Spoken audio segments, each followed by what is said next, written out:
Good morning dear student, how are you?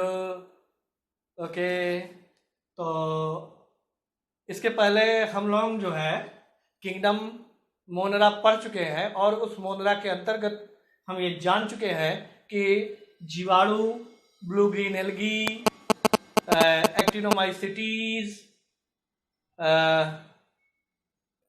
Mycoplasma आदि जैसे सूक्ष्म जीव आते हैं। तो इन्हीं में आज हम लोग जो है बैक्टीरिया, तो बैक्टीरिया के बारे में पढ़ेंगे और बैक्टीरिया के कुछ जो सामान्य लक्षण हैं वो आज जानेंगे। तो सबसे पहले बैक्टीरिया या जीवाणु की खोज किसने किया? तो जीवाणु की खोज हॉलैंड निवासी एंटोनी वान ल्यूवेनहॉक ने सन 1676 में किया था। ठीक है, एंटोनी वान ल्यूवेनहॉक ने सर्वप्रथम इसकी खोज की थी, जीवाणुओं की खोज एंटोनी वान ल्यूवेनहॉक जो हॉलैंड के निवासी थे इन्होंने किया था। इसलिए इनको जीवाणु विज्ञान के जनक कहते हैं, फादर ऑफ बैक्टीरियोलॉजी। जीवाणु विज्ञान के जनक कहते हैं, फादर ऑफ बैक्टीरियोलॉजी कहा जाता है। ठीक है, अब अगर हम जीवाणु कोशिका क्या होती है, क्या संरचना होती है, ये सब जानना चाहेंगे। तो इस जीवाणु अथवा जीवाणु कोशिका की संरचना के जो सामान्य लक्षण है वो यानी जनरल कैरेक्टर्स ऑफ बैक्टीरिया, जीवाणुओं के समान लक्षण। नंबर 1, ये यूनिसेलुलर माइक्रोस्कोपिक ऑर्गेनिज्म है,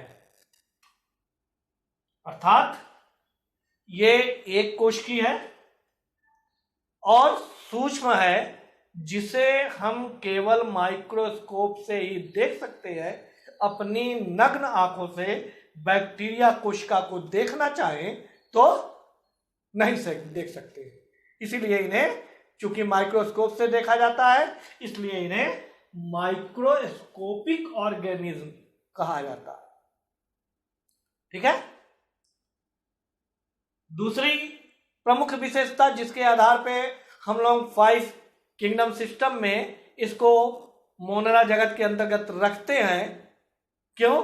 क्योंकि मोनरा जगत के जो ऑर्गेनिज्म हैं वो सब प्रोकैरियोटिक्स होते हैं। तो प्रोकैरियोटिक है, ये क्या है? ये प्रोकैरियोटिक सेल्स होते हैं। अर्थात प्रोकैरियोटिक की क्या विशेषता होती है? अर्थात इसमें वास्तविक केंद्रक का अभाव होता है। वास्तविक केंद्रक का अभाव होता है। वास्तविक केंद्रक का अभाव का अर्थ कि केंद्रीय पदार्थ के चारों तरफ केंद्रक कला यानी कि न्यूक्लियर मेम्ब्रेन एवं केंद्रिका न्यूक्लियोलस का अभाव होता है, परंतु डीएनए या आरएनए मिलते हैं। इनमें जो है डीएनए और आरएनए होता है। इसलिए तो ऐसी संरचना को ही, इसीलिए इस क्षेत्र को, बैक्टीरिया के उस भाग को न्यूक्लियोइड कहा जाता है या जीनोफोर कहा जाता है या इंसिपिएंट न्यूक्लियस कहते हैं। इंसिपिएंट न्यूक्लियस कहा जाता है। ये एक इसकी प्रमुख विशेषता है और इसी प्रमुख विशेषता के कारण ये बैक्टीरिया जो है मोनरा जगत में रखा जाता है। ये प्रमुख, अब हमने मोनरा में ही प्रोकैरियोटिक कोशिका की अन्य विशेषताएं बताई थी कि इनमें अन्य झिल्ली युक्त कोशिकांग नहीं पाए जाते, जैसे mitochondria, endoplasmic reticulum, Golgi body तथा अन्य जो भी है, क्लोरोप्लास्ट, सेंट्रोसोम, लाइसोसोम, अन्य सभी, ये सब इनमें नहीं होते हैं, इनमें नहीं पाए जाते हैं। इनकी कोशिकाओं में ये सारी झिल्ली युक्त संरचनाएं नहीं पाई जाती, लेकिन एक विशेष संरचना पाई जाती है जिसको मेजोसोम कहा जाता है। इनमें इनकी कोशिका में मेजोसोम होते हैं और ये मेजोसोम यूकैरियोटिक कोशिका के माइटोकॉन्ड्रिया के समतुल्य होते हैं, उसी के समान होते हैं, होमोलॉगस संरचना होती है। क्या चीज? मेजोसोम। ये जो है कोशिका भित्ति के समीप ही जियोद्रव झिल्ली के फोल्डिंग से बनता है, इसे मेजोसोम कहा जाता है? और ये माइटोकॉन्ड्रिया के समतुल्य होते हैं। ठीक है, ये इनमें एक विशेष संरचना होती है जो बैक्टीरिया कोशिका में पाई जाती है। ठीक है, इनमें एक क्रोमोसोम वलय, एक क्रोमोसोम होता है जो वलय के रूप में होता है। ठीक है, इनमें 70S राइबोसोम पाए जाते हैं, ये जो कि मोनरा की ही विशेषता है। मोनरा में 70S राइबोसोम पाए जाते हैं। चूंकि बैक्टीरिया भी मोनरा का ही, जगत मोनरा का ही सदस्य है, इसलिए इनमें भी 70S राइबोसोम्स पाए जाते हैं। डीएनए, यही जो क्रोमोसोम्स की बात की, उस डीएनए में हिस्टोन प्रोटीन नहीं होती है, उनमें हिस्टोन प्रोटीन, क्षारीय हिस्टोन प्रोटीन नहीं पाए जाते। ये भी इनकी विशेषताएं हैं। ठीक है, और एक प्रमुख विशेषता जो बैक्टीरिया की अपनी विशेषता है वो ये है कि बैक्टीरिया में कोशिका भित्ति पाई जाती है, लेकिन इनकी कोशिका भित्ति में एसिटिल ग्लूकोसामाइन और एसिटिल म्यूरेमिक एसिड नामक दो रासायनिक पदार्थ पाया जाता है जो शर्करा से व्युत्पन्न, माने उससे उत्पन्न होने वाले रासायनिक पदार्थ होते हैं, जो इनकी कोशिका भित्ति में पाई जाती है, लेकिन अन्य किसी भी कोशिका भित्ति में नहीं पाई जाती। ये भी एक इसकी प्रमुख विशेषता है। अन्य सारी विशेषताएं तो मोनरा की है, लेकिन ये है कि इसमें इसके जो कोशिका भित्ति है एसिटिल ग्लूकोसामाइन और एसिटिल म्यूरेमिक एसिड नामक दो शर्करा से उत्पन्न पदार्थ होता है जो इनकी कोशिका भित्ति में पाई जाती है। और दूसरी प्रमुख विशेषता, इनकी कोशिका में मेजोसोम होते हैं जो माइटोकॉन्ड्रिया के समतुल्य होते हैं। अन्य ये प्रमुख विशेषताएं होती है। अब इसके जनन के बारे में बात कर लिया जाए तो जनन, इनमें जो जनन होता है सामान्यतः द्विविभाजन द्वारा, बाइनरी फिजन द्वारा होता है। माने एक जो कोशिका होती है वो विभाजित होकर के दो कोशिका, दोनों विभाजित होकर के चार कोशिका, ये बाइनरी फिजन कहलाता है। एक से दो कोशिकाओं में बढ़ जाना बाइनरी फिजन कहलाता है। ये बाइनरी फिजन असूत्री यानी एमाइटोटिक विभाजन होता है। एमाइटोटिक, जैसे वैसे तो कई प्रकार के सेल डिवीजन होते हैं, लेकिन मुख्य तीन ही होता है, सूत्री, अर्धसूत्री, असूत्री। जैसा कि आपको मालूम है कि सूत्री में क्या होता है कि जैसे हम लोगों में 46 गुणसूत्र है और सोमैटिक विभाजन में जो 46 के 46 गुणसूत्र होते हैं वो लंबाई में फट करके 46 एक डाटर कोशिका में और 46 दूसरे डाटर कोशिका में जाते हैं, और फिर इनका जो है प्रोटीन सिंथेसिस वगैरह होकर के कंप्लीट 46 बन जाते हैं। ठीक है, तो ये सूत्री विभाजन हुआ, माने प्रत्येक गुणसूत्र का विभाजन सूत्री विभाजन हुआ। और अर्धसूत्री विभाजन में क्या होता है कि जैसे हम लोगों में 23 जोड़े हैं तो कोशिका विभाजन में 23 जोड़ों में से प्रत्येक जोड़े का एक गुणसूत्र एक पुत्री कोशिका में और दूसरा दूसरी पुत्री कोशिका में। इस तरह से प्रत्येक कोशिका में 23 गुणसूत्र हो जाते हैं। 23 जोड़े के बजाय 23 गुणसूत्र, इसीलिए इसको अर्धसूत्री कहा जाता है। और यहां पर जैसे कोशिकाएं हैं, गुणसूत्र हैं, और गुणसूत्र का अनियमित संख्या में बंटवारा हो जाते हैं, जिसके कुछ संख्या में एक डॉटर कोशिका में और कुछ संख्या में दूसरी डॉटर कोशिका में पहुंच जाते हैं, तो वो असूत्री विभाजन कहलाता है। तो इसमें असूत्री विभाजन होता है।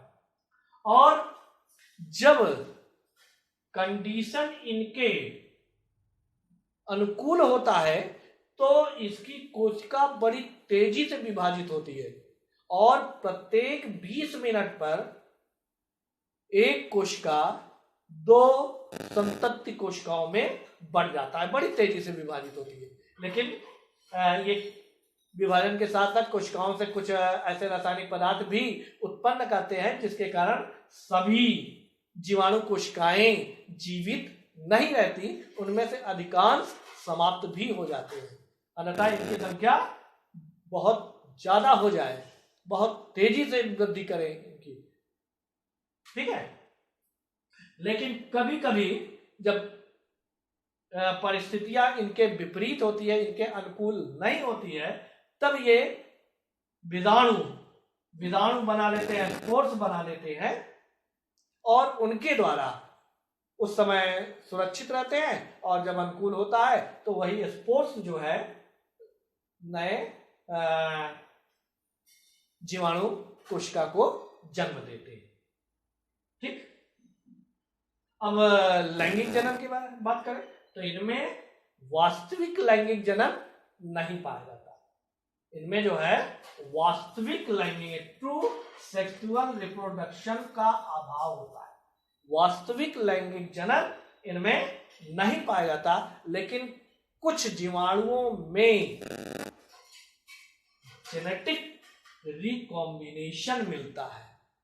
जेनेटिक रिकॉम्बिनेशन मिलता है, आनुवंशिक पुनर्योजन मिलता है।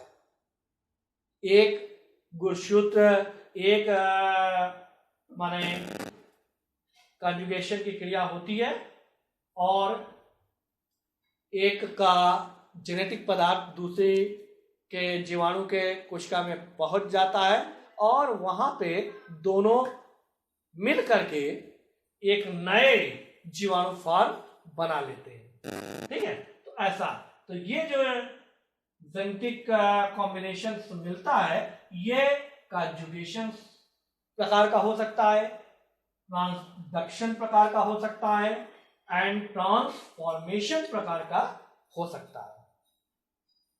तो ये 3 प्रकार से इनमें जेनेटिक रिकॉम्बिनेशन पाया जाता है, ठीक।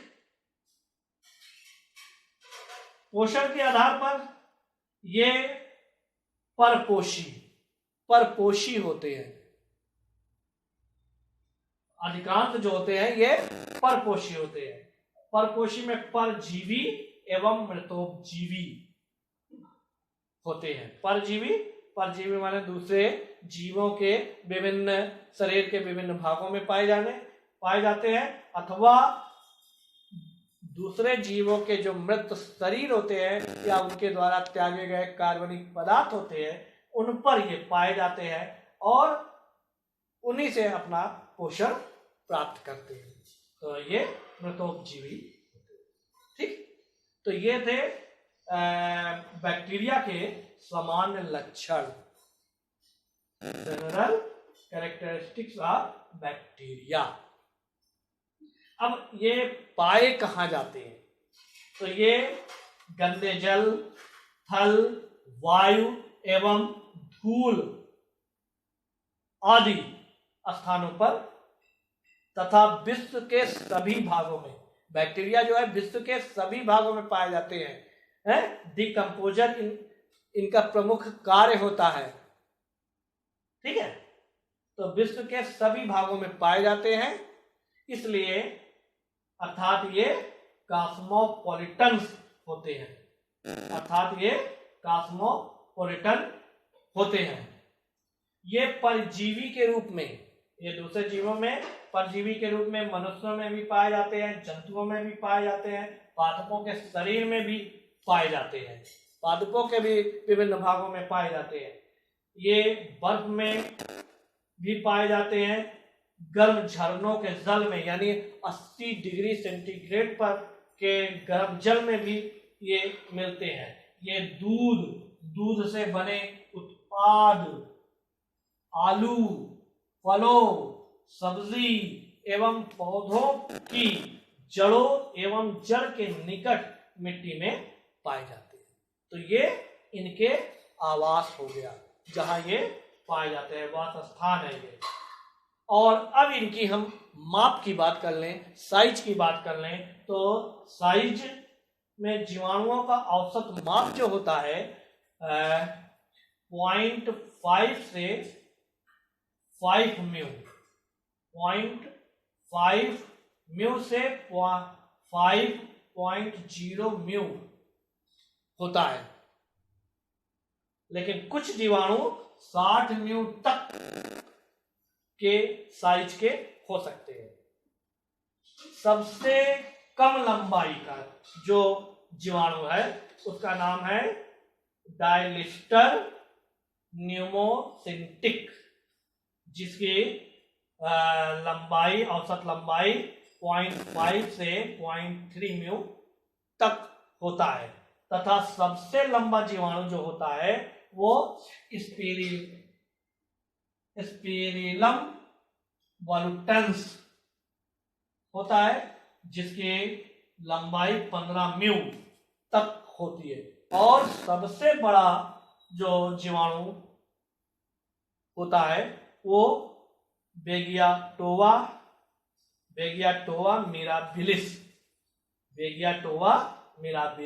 मिराबिलिस है, जिसकी जो है साइज वो 60 म्यू तक हो सकता है, 60 म्यू तक हो सकता है। तो इस तरह से मैंने आज आपको बैक्टीरिया के समान लक्षण से अवगत करा दिया और बैक्टीरिया कहाँ पाए जाते हैं बता दिया और इनकी साइज और माप बता दिया। ठीक, ओके, थैंक यू।